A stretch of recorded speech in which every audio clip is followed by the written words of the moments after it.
really strong men frame. think they have very often that I'll talk with guys and they yell at their wife, can't maintain their cool, they cry, emotional issues to where they're more of a roller coaster than she is. Now, there's a lot of strategies that we talk about in the community which help guys immediately start seeing impacts in their respect, in their intimacy, in their relationships. One of the biggest things that I encounter on a regular basis with men that call me and want to work together, or when we first start working together, is a lot of men think they have really strong frame because their relationship is going a certain way, or they think, oh yeah, she's in a good space. And then they get completely blindsided once she files for divorce, once she asks for separation, once she even mentions that D word. So you're like, oh no, what's going on? And a lot of guys that I work with, a lot of guys that I talk to, they honestly were blindsided. They didn't think the issues that they had. They didn't think the arguments. They didn't think the silence. They didn't think the distance. They didn't think complete lack of intimacy in the bedroom. Yes, I've heard stories of 6 months or more, and they didn't even suspect anything that bad was going on. They just suspected, oh, we'll just carry on like this for a couple more years. I'm sorry, but it's not gonna work. That's not how it works. You have to have a strong frame to be able to maintain a relationship. Relationships last for a period of time with weak frame, depending on where you're at, depending on how committed she is to the family and to the marriage. So I'd like to talk about the 5 top things that I see with men that lack frame in the relationship. One of the biggest things that I encounter on a regular basis with men that call me and want to work together, or when we first start working together, lack of emotion. It's very often that I'll talk with guys and they yell at their wife, can't maintain their cool, they cry, emotional issues to where they're more of a roller coaster than she is. They are all over the place. And they're always wondering why, like, she seems so cold. It's because he's the emotional one in the relationship. Women want men who have emotions but know how to control them. Think about it like being a warrior in a garden. A warrior in a garden, if he goes to a garden, he still knows how to fight. He still knows how to do what he needs to do to take care of himself, take care of his family, and take care of everyone around him. A gardener in a war will be emotional. He'll be scared. He might cry. He might pee himself. Who knows what's going to happen? He's going to have all these things and his emotions are going all over the place. He doesn't know how to handle these situations. But when you're a warrior in a garden, you're capable of violence, but you don't execute on it. You're able to have that restraint and not hold it back. And it doesn't have to be physical. It could be verbal. It could be psychological. It could be a lot of different things. But when you can show that restraint, that is where true masculinity shines. And that's what she wants to see. She wants to see a man that has things under control. Because psychologically, at her foundation, she's like, if this guy can't control his emotions about doing the dishes, he's not going to be able to control his emotions over much larger things. Maybe kids, maybe death, maybe any sort of major crisis in the future. And she can't even recognize it, but subconsciously, she's like disconnecting because she's like, this guy's out of control. The second component where a lot of guys lose frame is they make less money. Is this a deal breaker? No, not by any means, because if you've gotten married and had kids, she's probably accepted that you make less money than her. Maybe you're doing something that's a little bit more charitable,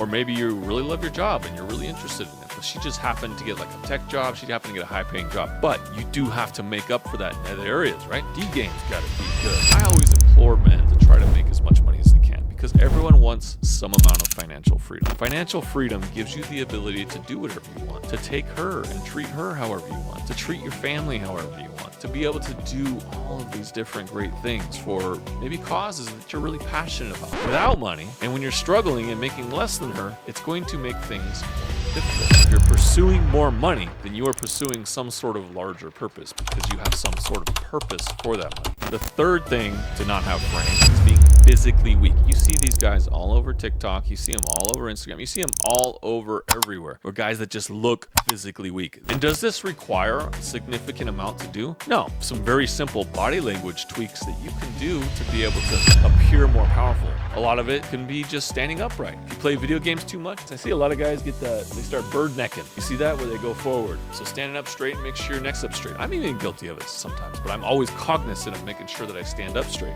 But to be honest, if you have a high protein diet, low carb diet, you will naturally get a better physique. It's how our genetics work. This applies to every man. Will you be bigger and a little bit more stocky? Of course not. But you'll still be a lean, muscular 130, 140 pounds. Would I recommend guys do more than that? Yeah, of course. I'd recommend you hit the gym, hit some heavy weights because it helps with your facial structure. Hit the weights that'll let you build your muscles a little bit bigger. You don't need to put on like 30, 40 pounds of muscle, but get some creatine, get a higher protein diet, drop those carbs, and those things naturally will start turning your physique around pretty quickly. When you have the body language and physique and you dress decently, right? You don't even have to go buy designer clothes. But when you have all of these things, you will appear physically stronger. The fourth thing that a lot of guys struggle with frame is poor communication. They don't know how to actually communicate with their girl. Now, there's a lot of strategies that we talk about in the community which help guys immediately start seeing impacts in their respect, in their intimacy, in their relationships. For everyone else, a lot of guys just need to learn how to communicate better. Start taking as much leadership training as you can. Learn about integrity, following up your words with actions. Make sure that all of your actions align with what you're saying. If you say something and do something else, she knows that your communication isn't very weak. She can't trust your communication. Another thing is, like, if you say you're going to do something, then do it. If you say you're not going to lose control or you'll be okay in this specific situation and then you lose it, then she knows she can't trust your word. So a lot of this is trusting your word and being able to communicate effectively. One of the biggest things is guys too much are the nice guys. So they're afraid to say what they're actually thinking because they're afraid of the way she'll react. So there's a lot of tools where you can work up to getting to this point, because if you're at the point where you're getting so much disrespect, then it's, going to be much more difficult to communicate properly. You can reverse it. That's the greatest part about relationships and interpersonal relationships. You can always make changes to reverse course and get better communication. The fifth most common thing I see with guys and lack of frame is unequal exchange of value.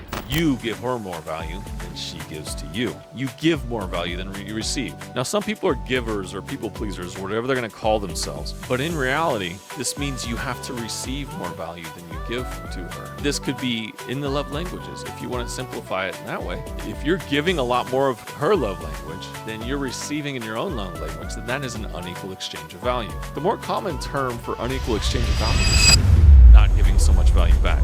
They don't give you much back, but you give them tons of value. You spend tons of time, you send them tons of texts, you send them pictures, you share every single thought with them, and they're like, oh, that's cute. And you send walls of text. So you always need to make sure that the value shouldn't be so uneven that you're giving so much more than you're receiving. So once you correct these 5 things, that'll help immensely with your frame. And if you want to learn more about frame control protocol and how to establish and keep frame over a long period of time, hit the links below.